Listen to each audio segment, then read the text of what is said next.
The wreck beneath the soil, the desert was silent. Only the wind carrying grains of sand across endless dunes. For years, this place was empty, forgotten, and left untouched by human hands. But on one summer morning, deep in the dry land, something unexpected appeared. Miners digging for rare minerals struck something hard below the soil. Not rock, not stone, but metal. A sound rang out, sharp and hollow, like they had hit the shell of a giant buried creature. The workers looked at each other, nervous and curious, their machines shaking as they scraped away the sand. Slowly, as the dust cleared, a shape began to show, a curve of blackened steel, twisted but still whole. It was no human design. The angles were strange, the lines unnatural, like nothing built on Earth. News spread quickly, first to the local town, then to the world. Scientists, soldiers, and governments all turned their eyes to the desert. Something enormous was hidden under the soil, a relic from the stars. The army sealed off the place, fences were raised, and no one entered without orders. But inside the fence, a team of researchers and engineers uncovered the truth. It was a starship, an alien ship, wrecked long ago and buried by time, even in ruin. It stretched longer than 10 skyscrapers, its broken body burned and scarred. Symbols in a language no one could read covered its surface, sharp and glowing faintly in the night. The scientists were in awe. They whispered that this ship was older than human history. They said it fell before nations were born, before Earth had cities. But others disagreed, claiming it was newer, abandoned only a few centuries ago. Whatever the truth was, one fact was clear. The ship did not belong here. Its broken hull was thick as mountains. Its weapons melted into silence, but its shadow made humans feel small. It looked dead, but the air around it felt alive, humming with a hidden energy. Some said it was cursed. Others said it was waiting. The wreck beneath the soil carried secrets that no one on Earth had ever faced before. One night, inside the hollow halls of the wreck, a young researcher named Daniel stepped forward. His flashlight cut through the dark, falling on walls that seemed to move like liquid metal. He touched the surface, and the ship responded with a soft pulse. Lights flickered, faintly, as if the ship remembered a time when it ruled the stars. Daniel pulled his hand back, his heart racing. "This ship is not dead," he whispered. "It's sleeping." The others did not believe him, but the proof was in the glow. For the first time in centuries, the wreck was awake. The discovery shook the world. Nations demanded control, armies stood ready, and whispers of war filled the air. If one country claimed the ship, the balance of power on Earth would break. But more dangerous than human conflict was the truth hidden in the recordings inside the wreck. The ship carried a memory, a voice of its creators, the aliens who once ruled it. The broken consoles replayed fragments, static-filled words in a language slowly decoded by machines. The message was chilling. It spoke of failure, of shame, of defeat. The aliens had left the ship on Earth after a battle gone wrong, abandoning it in fear. The researchers were terrified, for if the aliens had left it once, they could return again. And if they learned that humans had found it, war would be certain. Still, humans could not resist. Curiosity burned brighter than fear. Daniel and his team explored deeper, finding chambers filled with strange machines. There were broken weapons, larger than buildings, and engines that once bent space itself. Though shattered, they carried a promise of power. And with each discovery, humans began to wonder, should they rebuild what was left? Could they take the wreck and make it theirs? At night, Daniel stood on the desert ridge, looking down at the giant corpse of metal. The moonlight glowed on its black hull. Silent but heavy with secrets, he knew Earth had only two choices: destroy the wreck and erase it forever, or embrace it and rise to the stars with a weapon born of alien hands. The desert wind howled as if whispering a warning, but Daniel's eyes did not look away. He could feel it in his bones. The wreck was not just a broken ship. It was destiny. And in that moment, far above the stars, something stirred. A signal passed through the void, faint but alive. The aliens who abandoned. The ship long ago had just learned it was no longer buried. Asterisk secrets of the ghost ship. The desert no longer slept. Floodlights circled the wreck. Soldiers guarded every path, and tents filled with scientists surrounded the alien starship. Day and night, work continued, men and women digging, cutting, and recording every strange piece of metal. But the deeper they went, the more they realized the ship was not just wreckage. It was a graveyard filled with secrets. Daniel stood inside the giant corridor, his flashlight showing endless walls of alien script. Every symbol glowed faintly, as if painted with fire that never faded. He touched the walls again, and once more the ship seemed to breathe. Pulses of light rippled along the metal, like veins carrying blood. "This thing remembers," he said quietly, though no one wanted to believe it. One evening, the team uncovered a chamber sealed tight by layers of strange metal. It took machines hours to cut through, sparks flying, steel bending, until the wall cracked open with a deafening groan. Inside, they found rows of black pods, each shaped like a coffin. They thought at first they were tombs, holding the dead crew of the ship, but when Daniel wiped the dust from one, he saw no bones. Instead, each pod held machines. Strange cores of energy wrapped in wires like veins. The devices were dormant, but every few minutes one of them gave a faint pulse, almost like a heartbeat. The scientists grew nervous, unsure whether these were weapons, engines, or something. Darker, one argued they should destroy them at once. Another whispered they might be power sources that could light entire cities. Daniel disagreed with both. He believed these cores were memory, the soul of the ship itself, machines that carried the voices of those who once commanded it. They moved the pods carefully to the research tents, guarded day and night. But on the second night, something strange happened. A recording played on its own, filling the desert camp with a voice that was not human. It was deep, broken, full of static, but the words became clear through the translators. "We failed. We leave this husk behind. Earth is cursed. Never awaken it."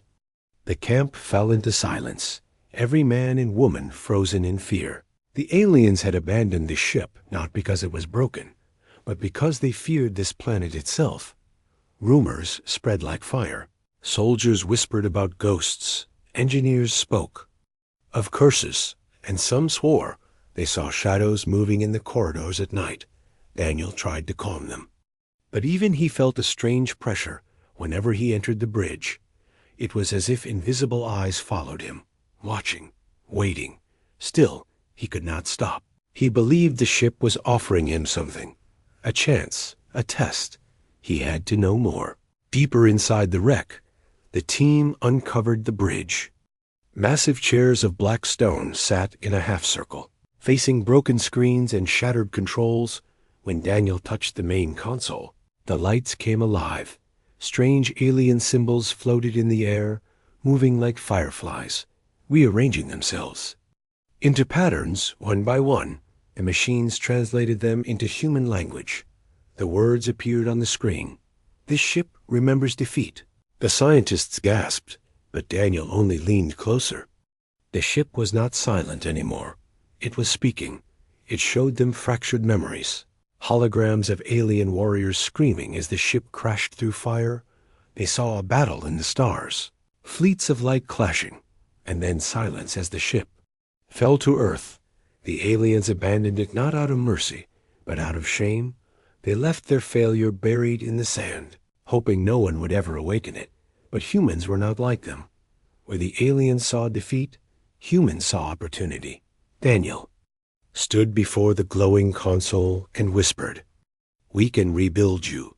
The ship pulsed once, as if answering.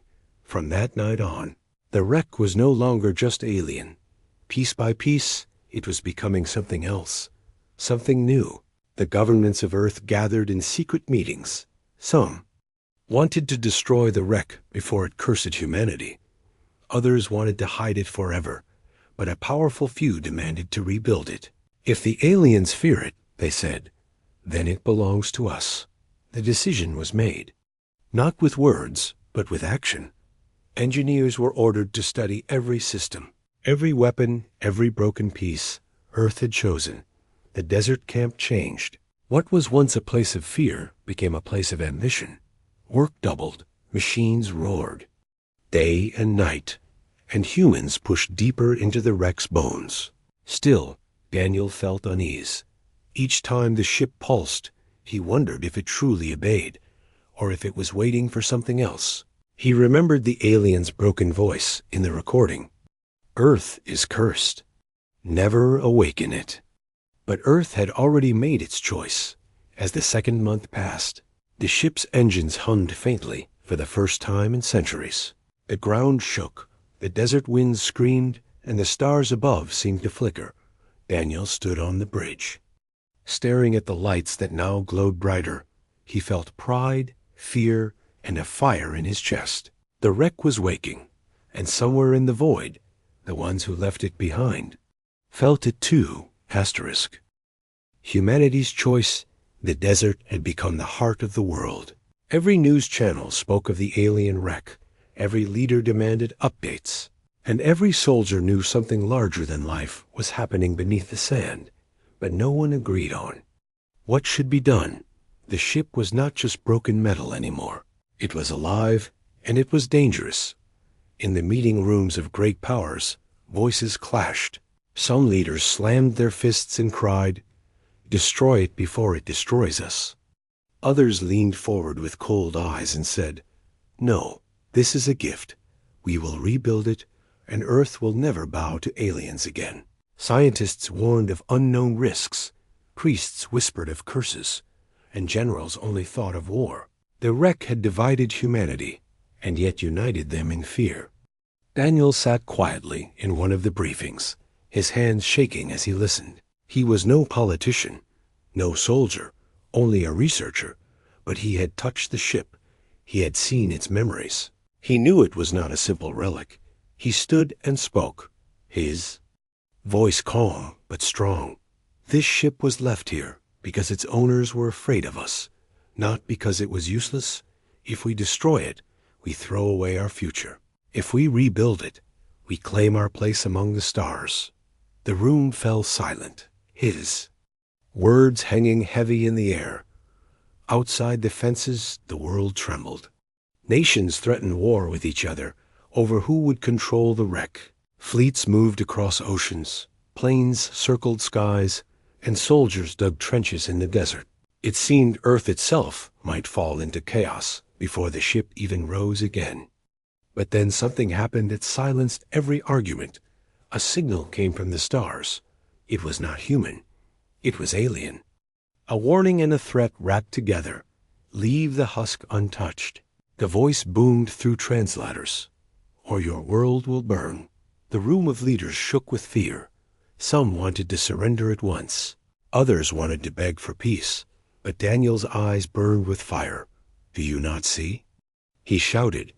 They fear what we might do with their own ship. That is why they threaten us. Not because we are weak, but because they know what humans can become. The debate grew fiercer. Yet slowly, a decision began to form, one by one. The voices of fear fell silent. One by one, the voices of ambition grew louder. Finally, the leaders declared together, "We will rebuild it." The world had chosen. The desert camp changed overnight. More workers arrived, more machines thundered, and entire cities of tents rose around the wreck. It was no longer just a discovery. It was a project, the greatest project in human history. The alien wreck would become human-made, human-forged, human-owned, and its new purpose would be simple revenge. But the choice came with cost. Inside the wreck, strange energies grew stronger. Each time the humans rewired its systems. The ship pulsed like a heart waking from sleep. At night, Daniel lay awake. hearing whispers in the wind. Sometimes he thought they came from the desert itself. Sometimes he thought they came from the ship, and sometimes he feared they came from beyond the stars. The choice to rebuild had not just been heard by humans. It had been heard by the galaxy. The workers gave the wreck a name. They called it Vengeance. It was not official, but the word spread quickly. It was written on helmets, painted on trucks, whispered like a prayer. The wreck was no longer a relic. It was Earth's answer to every threat, to every insult, to every alien who thought humanity was weak. And as the weeks passed, the progress grew. Alien systems once thought impossible began to bend under human hands. Weapons melted into shape again. Engines hummed louder, and broken consoles flickered with new life. The ship was changing. It was no longer alien, no longer human, but something in between, something born of defeat and rebuilt for revenge. But far across the stars, eyes watched. The aliens who had abandoned the wreck had felt its awakening. They gathered in their councils, their voices filled with rage. "They are rebuilding it," one growled. "Deathworlders dare to touch our ship." "They do not rebuild," another answered darkly. "They corrupt, they twist, and they will turn it against us." And so fleets began to move, slow and silent, toward the blue planet. The choice of humanity had been made, and the galaxy would not ignore it. Daniel stood on the ridge once more, looking down at the camp below. The wreck gleamed under the moonlight, no longer buried, no longer dead. Its shadow stretched across the sand like a giant hand reaching toward the future. He whispered to himself, his words carried away by the desert wind. "We have chosen, and there is no turning back." The wreck answered with a low hum, a sound not of ruin, but of awakening. Asterisk reforging the beast. The desert was no longer quiet. It roared with fire, engines, and steel. Machines crawled over the wreck like ants on a fallen giant, welding, cutting, and shaping its broken body.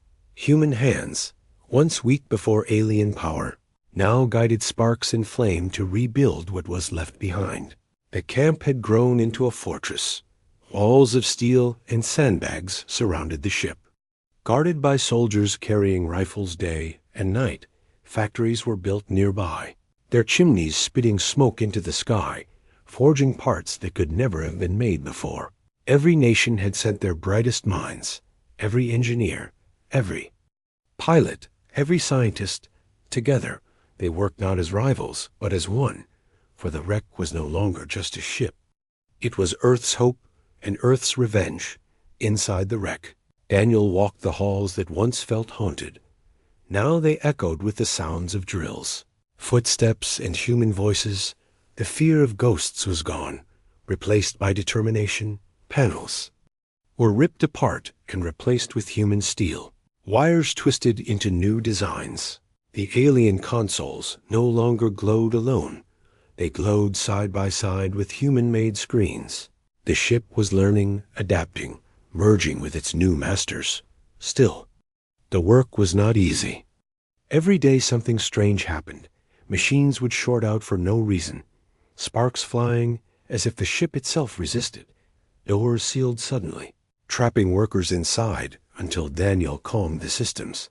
Sometimes the lights would flicker, showing shadows of alien figures no one could explain. Some whispered the ship had a soul, and that soul hated being remade. But Daniel believed otherwise.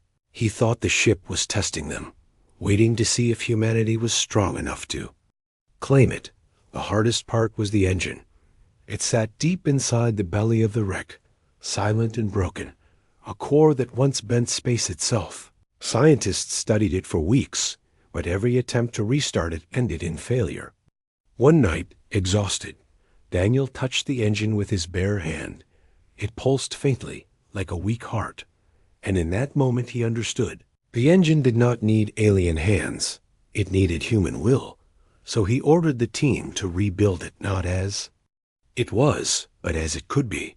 They mixed alien metal with human alloys, alien energy with human fuel, and slowly, The engine began to hum again. When the first roar shook the ground, the camp erupted in cheers. The ship trembled, dust falling from its massive frame. For the first time in centuries, it had a heartbeat. The wreck was no longer dead. It was alive, and it was theirs. Outside, the world watched in fear and wonder. Satellites showed images of the ship rising from the sand, piece by piece. News anchors called it the greatest project in human history. Children painted its shadow on walls. Soldiers whispered prayers beneath its name. The wreck was no longer called wreck, it was vengeance. A word carried across every radio, every channel, every tongue. Vengeance for the insults of aliens. Vengeance for the threats sent from the stars. Vengeance was Earth's answer. But the galaxy was not silent. Far away, fleets moved closer. Alien commanders spoke in rage, calling humans thieves, defilers, and deathworlders. Destroy them before they rise, they ordered. Yet it was too late. The ship had already risen. Daniel stood on the bridge, staring at the alien console that now glowed with both human and alien light. He felt the weight of history pressing down on him. This was no longer just a project. It was a weapon, a promise, a warning. He whispered to himself, "We reforged." The beast and the ship answered with a low growl of power. As if it agreed, the final test came weeks later. Engines fully rebuilt, weapons rearmed, shields glowing faintly around its massive body, with a roar like thunder. The ship lifted from the desert floor. The earth shook. Sand exploded outward. Tents collapsed, and people screamed in awe. But above the chaos, the ship rose higher, steady and strong. It had been buried for centuries, but now it returned to a sky the world watched as the shadow of vengeance passed across the land. It blocked the sun, turning day into night for a moment, and in that silence, every human understood. They were no longer prey, no longer weak, no longer waiting for mercy. They had taken the weapon of their enemies and made it their own, and soon the galaxy would learn what it meant to challenge Earth. But Daniel felt something else, something colder. In the hum of the engines, in the glow of the lights, he heard a whisper, not from humans, not from machines, but from the ship itself. It said nothing in words, but in its tone he understood. The ship was not just alive, it was hungry. Asterisk. The return of the aliens. The day the ship rose, the stars began to stir. Vengeance had only just taken flight, but across the galaxy, signals carried the news. The husk they abandoned on Earth, the shame they buried in silence, had awakened and, worse, it no longer belonged to them. It belonged to humans. Alien councils met in fury, their chambers echoing with shouts and fear. "They rebuilt it," one cried. "The Deathworlders turned our failure into a weapon." Another slammed the table. "They do not understand what they play with. They will corrupt it." But one voice, colder than the rest, silenced them all. "They will not corrupt it," the commander said. "They will wield it, and they will use it against us." And with that, orders were given. The fleets moved. The galaxy was coming for Earth. Back on Earth, Daniel stood on the bridge of vengeance. The ship's consoles glowed brighter than ever, pulsing with power. Human pilots trained beside scientists. Soldiers tested weapons that once belonged to an alien empire. For the first time, humanity had something greater than rifles, tanks, or planes. They had a starship, a beast reborn. But Daniel knew the moment of truth was near. The aliens would not watch silently. They would return. Weeks later, the sky burned. Telescopes caught the first images. Fleets of alien warships cutting through the void toward Earth.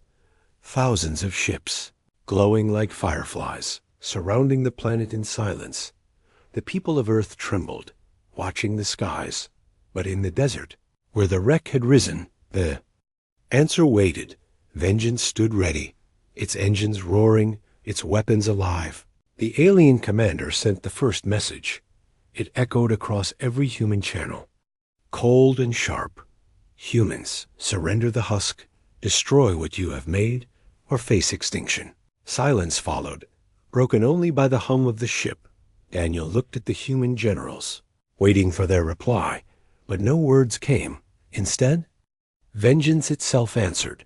Its cannons fired once into the sky, a bolt of light tearing through the heavens. The message was clear. Earth would not bow.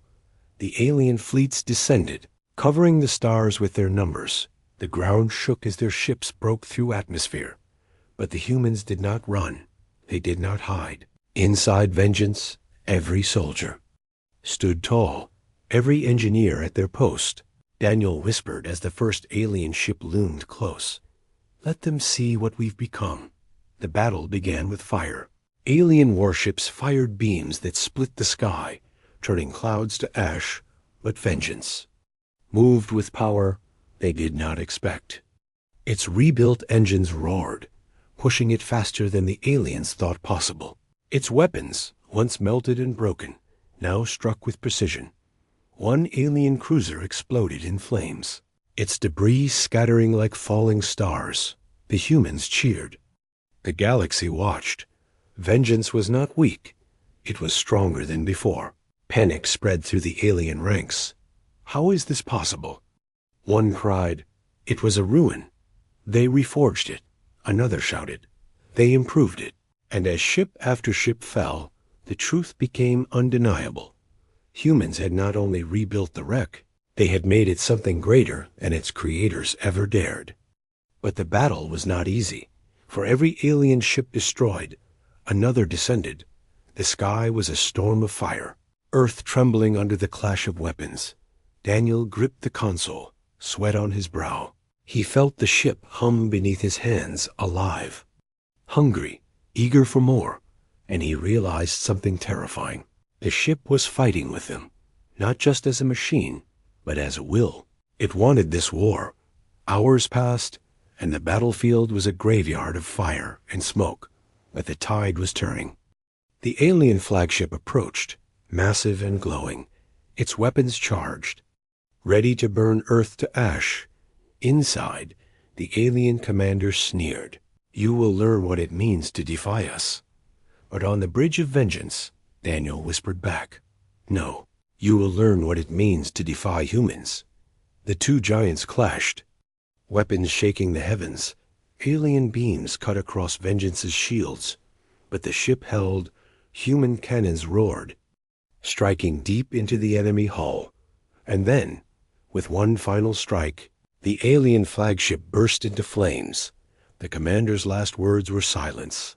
Swallowed by fire, the battlefield froze, alien fleets hesitating as their leader vanished. And in that silence, the galaxy saw the truth. Humans had turned a wreck into a weapon. They had faced an empire, and they had not broken. Instead, they had made their enemies bleed. Vengeance hovered above the earth, its shadow stretching across the deserts, the oceans, the cities, and every human who looked up understood. This was not the end. This was only the beginning. Asterisk battle for the stars. The earth was safe. For now, the alien flagship had fallen. Its burning wrecks scattered across the sky like broken stars. But Daniel knew this was not victory. Not yet. The battle had only begun. The alien fleets pulled back, retreating into orbit, their numbers still vast. From the deserts below, humans watched the glowing shapes circle the planet like vultures, waiting to strike. Every city prepared for the worst. Shelters filled with families. Soldiers lined the sea. Streets, weapons ready. Yet in the skies, one ship stood against them all. Vengeance on the bridge. Daniel's hands rested on the glowing console. He could feel the hum of the ship like a living heartbeat. It was not just responding, it was guiding, almost as if it wanted to lead humanity into the stars. The generals gave the order no human had ever given before. Take the fight beyond Earth. And the engines roared. Vengeance rose higher, breaking through the clouds, leaving the blue world below. The stars opened above, endless and dark, filled with hostile lights. The alien fleet formed a wall of fire. Cannons ready, shields glowing, they expected fear, hesitation, surrender, but instead they saw the Deathworld ship rise. Rebuilt, reforged, and ready, the battle began with silence. For a moment, both sides only stared across the void. Then the first strike came. A beam of light tearing through the blackness. Vengeance answered with fire, its cannons screaming. The stars lit up as the two forces clashed. Alien ships moved in tight formation, precise and disciplined. But Vengeance fought like no other. It twisted, dived, struck at angles no alien vessel dared. Human pilots cheered as their weapons found their marks, tearing through hulls of ships larger than cities. Explosions rippled across the void, fire blooming where once there was only silence. Yet the aliens did not fall easily, their ships outnumbered. Vengeance 100-1, they fired in waves, beams crashing against the ship's shields, until they flickered and dimmed. The crew cried out as sparks flew, consoles breaking under the strain. Daniel pressed his hand to the controls, whispering, "Hold," and the ship pulsed in answer, its shields glowing bright again. It was as if the ship refused to fall, as if it wanted this fight as much as the humans. Hours passed, and the void became a graveyard. Alien wrecks drifted in silence, their fires burning out in the cold of space. But still the fleets came, still they fought, and still Vengeance endured. Then the enemy revealed their true weapon from the shadows of their ray. Fleet came a ship unlike the rest. It was larger than mountains, its hull black as night, its weapons glowing with deadly power. The alien super flagship, the pride of their empire. Its cannons charged, casting red light across the void. One shot could break a planet, and now it aimed at Earth. On the bridge of Vengeance, fear gripped. Every heart, if that weapon fired, millions would die. But Daniel's eyes narrowed, his voice steady. "Not while we breathe." The ship roared forward, engines burning brighter than ever before. It charged headlong into the storm. The alien super flagship fired, a beam of crimson light tearing through space. But Vengeance twisted, the beam slicing past its hull by only meters. The crew gasped, sweat dripping, hearts pounding. Daniel gritted his teeth, his hand pressed firmly to the console. "Now," he whispered. Vengeance unleashed its cannons, every weapon firing at once. Bolts of energy tore into the alien behemoth, its shields flashing, groaning under the force. The alien commander inside the giant ship snarled, "Deathworlders," spat, "You do not understand power." But his words were drowned in the sound of his ship breaking apart. Piece by piece, the massive flagship cracked, fire erupting across its surface. And with a final explosion, the pride of the alien empire was gone. The battlefield fell silent. The alien fleets, once proud and endless, hesitated. Their leader was gone, their strongest ship destroyed, and before them floated the husk they had abandoned. Now stronger than ever, Vengeance, glowing, alive, and unbroken. The aliens began to flee, their ships vanishing into the dark. They had come to erase humanity. Instead, they were the ones erased. The humans cheered, voices shaking the bridge. But Daniel only stared at the stars ahead, his heart heavy, for he knew this was not the end. This was only the beginning. Vengeance drifted among the wrecks, its shadow vast against the burning debris. And in its hum, in its glow, Daniel felt it again. The hunger. The ship did not want rest. It wanted war. And as Earth celebrated below, the stars above waited in silence. The galaxy had seen the rise of humanity, and nothing would ever be the same. Asterisk. Earth's final warning. The stars were quiet. The battlefield hung heavy with smoke and drifting wreckage. The corpses of alien ships scattered like broken bones across the void. Earth had survived. Humanity had risen, and Vengeance floated in. Silence, its shadow stretching across the dark. On the bridge, The crew sat stunned, their voices soft, their bodies trembling with exhaustion. They had faced fleets greater than any navy on Earth, and they had lived, but in their eyes burned something stronger than fear. Pride. Daniel stood at the console, his hand pressed against the glowing surface. The ship still hummed beneath his palm, steady, alive, almost eager. He whispered, "It's over." But even as he said it, he knew it was not true. The war was not done. It had only changed. Moments later, a transmission came. The few alien ships that had survived sent out a desperate plea, their voices cracked with fear, their arrogance gone. "We yield," one stammered. "We surrender. Do not destroy." U.S.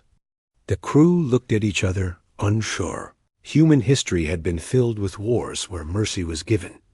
But this was different. This was not just war. This was revenge. The generals on Earth debated furiously. Some demanded annihilation to erase every alien who dared threaten humanity. Others argued for peace, saying survival was enough. But in the end, the decision rested not with generals, not with leaders, but with the ship itself. Vengeance pulsed, its lights glowing brighter, its engines humming with hunger. It wanted to strike again. It wanted to finish what it had begun. Daniel felt the weight of every soul on Earth. He closed his eyes, his voice steady but heavy with sorrow. "Transmit a message," he ordered. The crew waited, every ear on him. "To the galaxy," Daniel said. "To every empire, to every council, to every race that looks at Earth and sees prey." He drew in a breath, the ship's hum matching his heartbeat. "We are not weak, we are not silent, and we will not forgive. If you strike at us, we will strike back harder. If you try to bury us, we will rise stronger. And if you leave your weapons on our soil, we will make them ours," the message echoed. Across the stars, carried through every frequency, and in the silence that followed, the galaxy listened.